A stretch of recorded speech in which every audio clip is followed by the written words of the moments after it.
আসসালামু আলাইকুম ভাই, ভালো আছেন? হ্যাঁ হ্যাঁ, কেমন আছেন আপনি? আলহামদুলিল্লাহ ভালো আছি। ভাই আপনি নুরিয়া গাছে মাঠে আসছি, আপনার নামটা কি? মোহাম্মদ জাকির হোসেন। জাকির হোসেন ভাই, আপনি পেঁয়াজে তো দেখলাম যে অবস্থা, মাশাআল্লাহ ভালোই আছে, তারপর আপনি পেঁয়াজে গুড়া পোকা আর কারেন্ট পোকাটা লাগছে। জি আপা।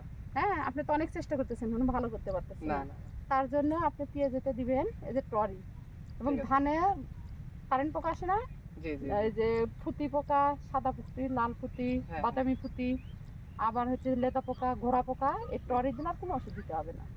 আচ্ছা। ধান পেঁয়াজ এটা কয় মিনিট আরে দেওয়া লাগবে? ওটা বেস্ট গোল্ড আর হলো টরি এটা, দুইটা একসাথে হ্যাঁ, দেওয়া লাগবে। দেখেন। তারপর আরেকটা আছে ধানের মাজরা কাটা। একবার দিলে তো হবে না? হ্যাঁ, একবার দিলেই যথেষ্ট। এক মাসের মধ্যে কোনো পোকা আসবে না আপনার জমিতে। আর এই যে মাজরা ধান, এই যে ধান করছে না, হ্যাঁ হ্যাঁ ধানের এই যে মাজরা কাটে, মাজরা কাটার 5-6 দিন, 3 দিন 5 দিনের মধ্যে কিন্তু লাল হয় গাছ। হ্যাঁ হ্যাঁ। তার জন্য বেস্ট গোল, এই বেস্ট গোল দিলে যত রকমের পোকার ডিম আছে সব শেষ হয়ে যাবে। আর যে তারিখে দিবেন, ধরেন সাপোজ 15 তারিখ, আগামী মাসের 15 তারিখের আগে 2 দিন, মানে 15 তারিখ পর্যন্ত আপনি অপেক্ষা করবেন, দেখবেন নতুন কোনো পোকা জমিতে ঢুকবে না, আক্রমণ করবে না। আর যদি কোনো পোকা ঢুকে কিছু খায় ফেলে পাতা টাতা হচ্ছে, ওই পোকাটা মারা যাবে। 1 মাস আপনি সেফ থাকবেন। ঠিক আছে আপা। সালামু আলাইকুম।